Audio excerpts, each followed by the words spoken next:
What's up guys, Jared Keys here, and today I'm here to talk to you guys about how to get bigger arms. So I know that's pretty crazy with me talking about it. Arms has always been my weak point in bodybuilding, but with that being said, I have brought my arms up considerably since the very beginning. And now people are starting to ask me, what can they do to get bigger arms as well? More particularly people who have trouble building up their arms, like myself. People who, when they train, it seems like, we don't get a good mind-muscle connection, or no matter how hard we train our arms, it seems like they just don't really grow. I want to jump right into it, guys. So first off, you want to make sure that you're eating enough food. The reason why I say that is because a lot of guys are not even in a caloric surplus, or not even eating enough to maintain what they have. Either way, when you're in a surplus, that means you're gaining weight. When you're maintaining, that means you're eating just enough that your body burns, so that you can keep going without losing any weight or gaining any weight. But with that being said, you need to be at least one of those two situations if you're trying to get bigger arms. So I do recommend you guys find out how much you need to eat in order to be at maintenance. Maybe add 200 to 500 calories a day to that, and then you'll have enough fuel, enough raw material to start building. With that being said, the next thing that you guys want to have is a mind-muscle connection.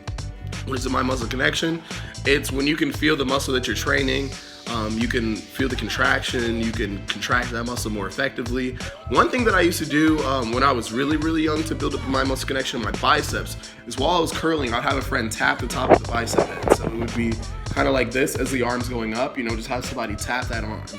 When you have somebody tap that arm, it kind of sends, I'm not going to use some kind of pseudoscience, but what it does to me personally is it lets me know that I am lifting that muscle. That's the muscle that I'm trying to activate while I'm actually moving that arm in that position. So I did that for a while, and that helped me build up a mind muscle connection. Another thing that I did, every time I did a set, I would focus on the muscle that I'm training. So say for instance, if I'm doing push downs, I'm actually gonna think about pushing the bars ends together. Think about pushing the bars ends together to the point where you can feel those triceps, start to burn even more than just pushing the bar up and down. Same thing with biceps. If you're doing a straight bar bicep, think about curling the bar inward so you can feel those biceps, really activate. But those are the two major things that I did that really helped me start to notice major gains. The next thing that I recommend, guys, is do as many warm-up sets as you need to do. Sometimes for me, guys, if I'm not having a good mind-muscle connection, it might take me 5 sets of 20 of just slow and controlled until I start to feel that blood flow, and then I'll start my working sets because the blood's already starting to go where I need it to go. Honestly, guys, if it takes you 4, 5, 6 sets to start to get the feeling, you might as well just go after it, because your workout's going to be so much more efficient once that blood flow is there and once you start to feel it. The next thing that I recommend, guys, is flex after each set. I know that's crazy. You don't want to be that guy. You don't want to be that person flexing in the gym. But the truth of the matter is, if you really want to take your body to the next level, guys, you should be flexing after every single set on any muscle group, but particularly arms, so you can really build that mind-muscle connection. You're telling your body, this is what I want to grow. This is what I want to be activated while I'm training. When you do all those things, guys, you start to create a mind-muscle connection. And the thing is, now you have to be consistent with it. You have to do this 2 to 3 times a week if you want your arms to really grow. But every time you do this, guys, for 2 times or 3 times a week, you're gonna be a step closer to growing.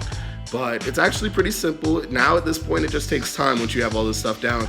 And that's the point that I'm at, guys. I'm just working but waiting at the same time, trying to be patient, because it does take time to bring up a weak point. But as long as you're doing those things right there, you will be making progress and you will be working towards your goal.